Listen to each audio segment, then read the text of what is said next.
ಕೆಲಸ ಮಾಡಿದ್ದೀವಿ, ಅದಕ್ಕೆ ಕೂಲಿ ಕೇಳ್ತಾ ಇದ್ದೀವಿ. ಡಿ.ಕೆ. ಸುರೇಶ್ ಹೇಳಿಕೆ ಇದು. ನಾವೇನು ದರೋಡೆ ಮಾಡಿದೀವಾ ಅಂತ HBKಗೆ ಪ್ರಶ್ನೆ ಮಾಡಿದ್ದಾರೆ. ರಾಮನಗರದಲ್ಲಿ ನಾವು ಯಾವ ರೀತಿ ಕಾರ್ಯಕ್ರಮ ಕೊಟ್ಟಿದ್ದೀವಿ? ರಾಜೀವ್ ಗಾಂಧಿ ಆರೋಗ್ಯ ಯೂನಿವರ್ಸಿಟಿ ಮಾಡಿದ್ದೀವಿ. ಇದಕ್ಕೆ ಅಶ್ವಥ್ ನಾರಾಯಣ್ ಕೂಡ ಸಾಕ್ಷಿಯಾಗಿದ್ದಾರೆ.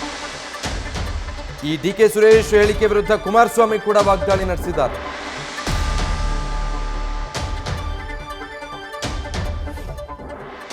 ನಾವೇನ್ ಮಾಡಿದೀವಿ? ದರೋಡೆ ಮಾಡಿದೀವ? ನಾವು ದರೋಡೆ ಮಾಡಿಸೋ ಕೂಲಿ ಕೇಳ್ತಾ ಇದ್ದೀವ?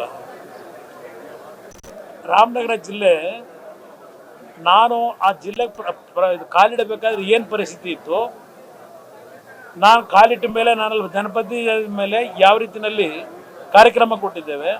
ಇಲ್ಲಿ ಪಕ್ಕದಲ್ಲಿ ಅಶ್ವಥ್ ನಾರಾಯಣ್ ಕೂತಿದ್ದಾರೆ. ಯಡಿಯೂರಪ್ಪನವರು ನಾನು ಇಬ್ಬರು ಸರ್ಕಾರ ಮಾಡಬೇಕಾದ್ರೆ 2006 ರಾಜೀವ್ ಗಾಂಧಿ ಹೆಲ್ತ್ ಯೂನಿವರ್ಸಿಟಿ ಚಾಲನೆ ಕೊಟ್ಟಿದ್ದು. ಕೊನೆಗೆ ಇವ್ರು 5 ವರ್ಷ ಸರ್ಕಾರ ಮಾಡಿದಾರಲ್ಲ, ಮಾಡಿದ್ರ? ಕೊನೆಗೆ ಅಶ್ವಥ್ ನಾರಾಯಣ ಮೊನ್ನೆ ಮಾಡಬೇಕಾಯ್ತು, ಈಗ ಮೊನ್ನೆ ಸರ್ಕಾರದಲ್ಲಿ.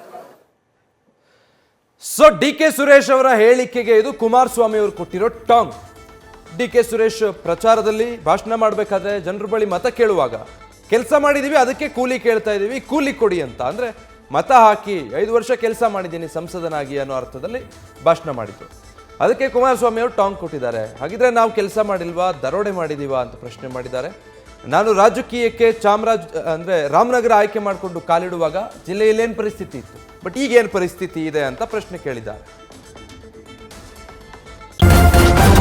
ನ್ಯೂಸ್ ಫಸ್ಟ್, ನಿರ್ಭೀತಿಯಿಂದ ನಿಮ್ಮ ಪರವಾಗಿ.